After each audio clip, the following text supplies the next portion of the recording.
of what we call a joke, you know, just to get this fun and educational for everybody. See this shoe, right?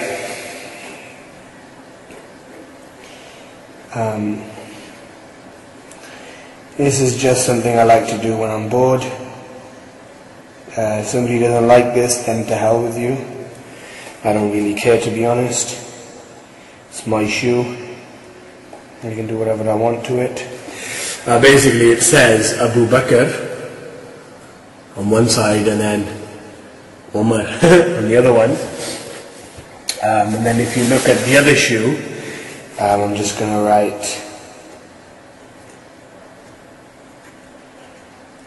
a name here and a name here. Basically it's got Aisha on one side and it's got Hafsa on the other. So yeah, that's just a little joke that I like to do with my shoes. What I'm thinking about doing, since these shoes are old and I don't really need these shoes anymore, what I'm thinking about doing is taking these shoes into a Sunni mosque and then just chucking them there, just leaving them there, you know. Anyway, I wonder, is this the morality of Ahlul Bayt? That you write the names of those whom you disagree with on your shoes? Don't you know, you stupid, foolish, that Ali Bin Abi Taleb radiallahu anhu had named his 3 sons? Is this the morality of Ahlul Bayt? You don't know, you foolish, that Ali Bin Abi Taleb radiallahu anhu had given the names of Abu Bakr, Uthman and Omar to his own sons. He has a son called Abu Bakr, the other son is Omar, the other son is Uthman. And you're putting the names of the sons of Ali ibn Abi Talib on your shoes. Isn't this amazing? That shows how ignorant you are, really. Musa bin Ja'far, he had a daughter and he had given him the name of Aisha. Al-Hadi, Muhammad ibn al-Hadi, also he had a daughter and he named her Aisha. Zayn al-Abdin had a daughter and he named her Aisha. And you're putting the name Aisha of those 3 people of Ahlul Bayt on your shoes. Do you know that you're putting those good names, whom Ahlul Bayt found them good names, which also prove the love of Ahlul Bayt to Aisha? You're putting these names of Ahlul Bayt on your shoes. See how Allah subhanahu wa ta'ala predestined these matters. He predestined what? He predestined that Ali will be calling his sons Abu Bakr and Omar and Uthman, and also that Allah subhanahu wa ta'ala inspired to Muhammad sallallahu alaihi wasallam to marry the daughter of Abu Bakr.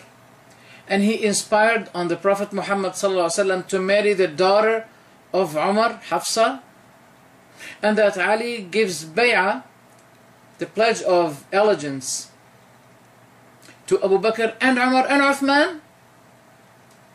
And yet you keep insulting those people whom the Prophet took their daughters as wives for himself,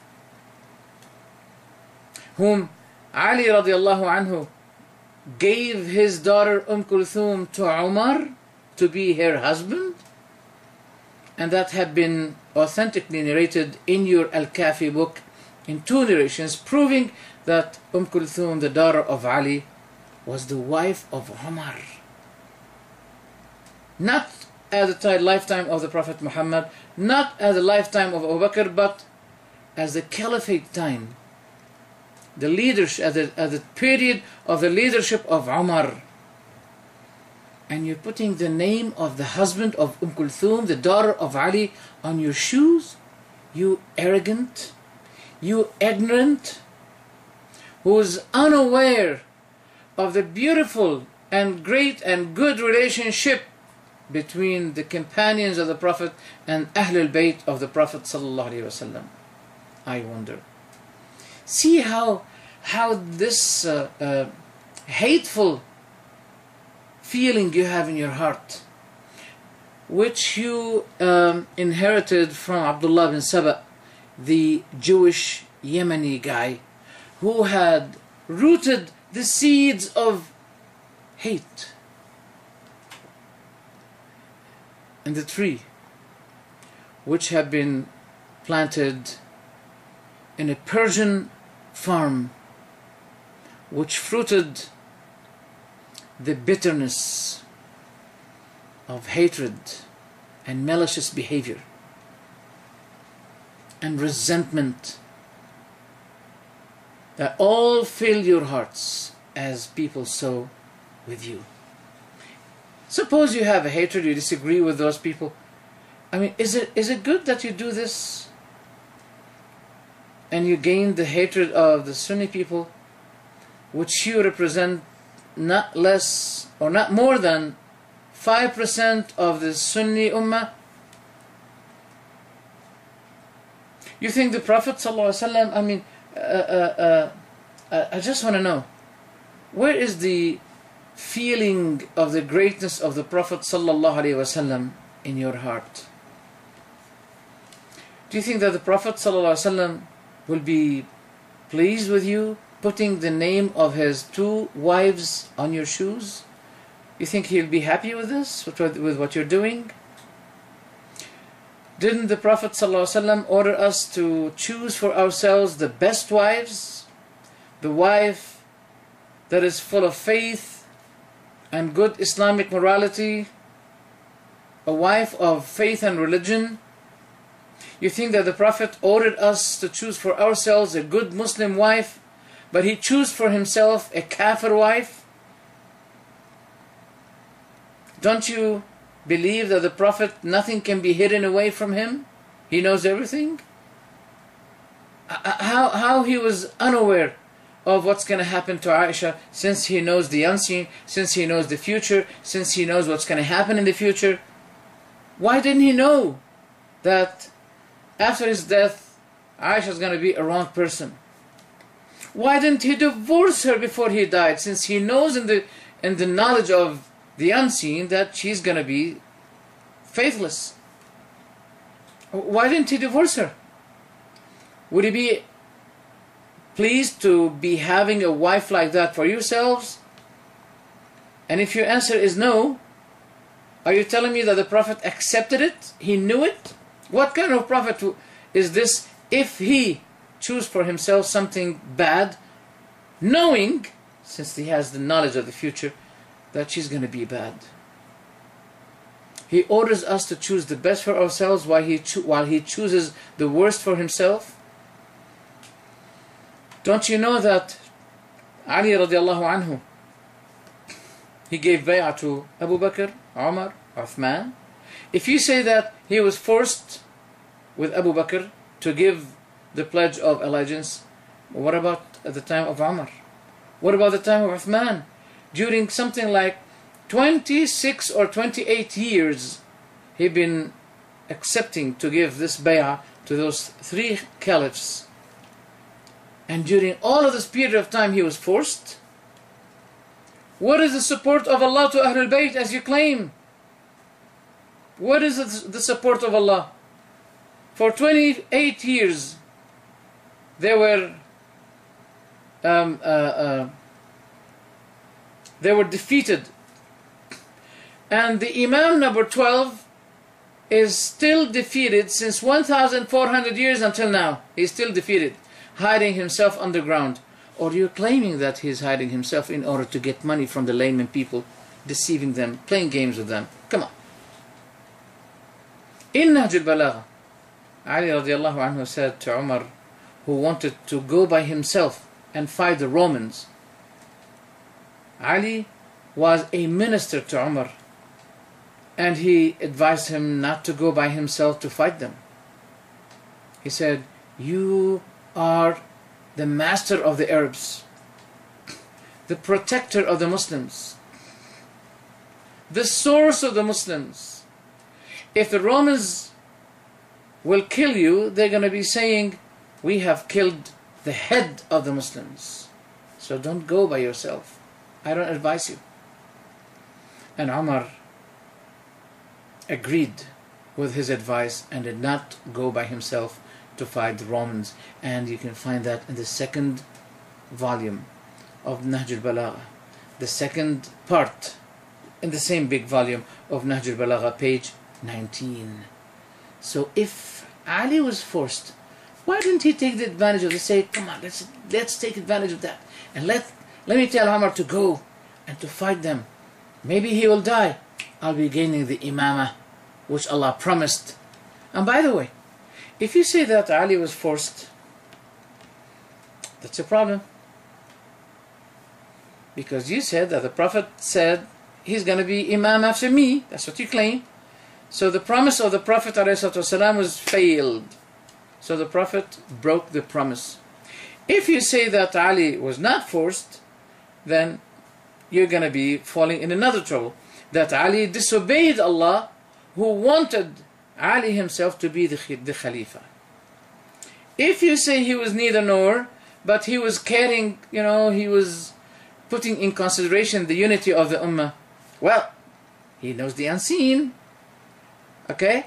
So since he knows the unseen, he'll be knowing by the knowledge of the unseen that no division is going to take place in the Ummah during the lifetime of Abu Bakr. And since he knows the unseen, why did he fight with Muawiyah, which caused the division of Ummah? Don't you have mind? Where's your mind?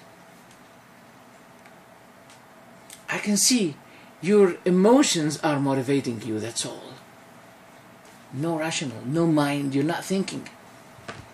You're contradicted with these three surrounding issues. If you say that Ali was forced, that means Allah broke His promise. Who promised Ahlul Bayt, according to this verse, وَعَدَ اللَّهُ الَّذِينَ آمَنُوا مِنكُمْ وَعَمِلُوا الصَّالِحَاتِ لَيَسْتَخْلِفَنَّهُمْ فِي الْأَرْضِ كَمَا اسْتَخْلَفَ الَّذِينَ مِنْ قَبْلِهِمْ وَلَيُمَكِّنَنَّ لَهُمْ دِينَهُمُ الَّذِي ارْتَضَىٰ لَهُمْ وَلَيُبَدِّلَنَّهُمْ مِنْ بَعْدِ خَوْفِهِمْ أَمْنًا. Allah subhanahu wa ta'ala says, Allah has promised those who have believed among you and done righteous deeds that He will surely grant them succession, that means to authority, upon the earth, just as He granted it to those before them, and that He will surely establish therein their religion which He has preferred for them, and that He will surely substitute for them after their fear security. Two conditions. They worship me, associating no one beside me. So there's a promise. In Al-Kafi book, it said that this verse was pointing itself to the Imams, that the Imams are going to be supported, protected, giving the ability to reign over people, to lead them, to be their Imams. Where is that? So, if Ali was forced, that means Allah broke His promise, and the Prophet Muhammad broke His promise. If you say he was not forced, but he gave them bay'ah willingly, then he disobeyed Allah and His Messenger, because Allah said Ali should be the one, but Ali did not make it for himself, but he gave it to Abu Bakr and Omar and Uthman. If you said but if you said he was forced, also there's another contradiction. Al-Hasan, he gave bay'ah to Muawiyah. He was not forced, but he came to Muawiyah while he had 40,000 soldiers with him. And he gave it up. He stepped down from the leadership, and he gave it to Muawiyah, and he gave him the pledge of allegiance, obedience, that, oh Muawiyah, you are the Imam, and you have confessed it in your books, A'yan al-Shia, for Muhsin al-Hakim, and many other Shia scholars, they admitted it. Yes, Al-Hasan gave bay'ah to Muawiyah. That's why you Shia people in Al-Kufa, you described Al-Hasan that he is not Amir al-Mu'mineen, but he is the humiliator of Mu'mineen, because he gave the bay'ah to Muawiyah. If you said that he was not forced, but he was putting in consideration the unity of the Ummah, then why didn't he put in consideration the unity of the Ummah, and he fought with Muawiyah, which the division between the Ummah started from that time.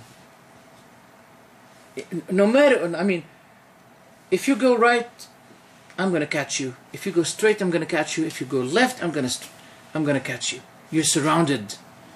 Unless you confess the truth, that you are following the false madhab, and you have nothing but hatred and resentment in your heart. That's why that resentment reflected itself by what you've been doing, putting the name of Abu Bakr, Omar, Aisha, whom Ahlul Bayt chose these three names for their children. You put them on your shoes, and those names belong to Ahlul Bayt. See how ignorant you are and foolish.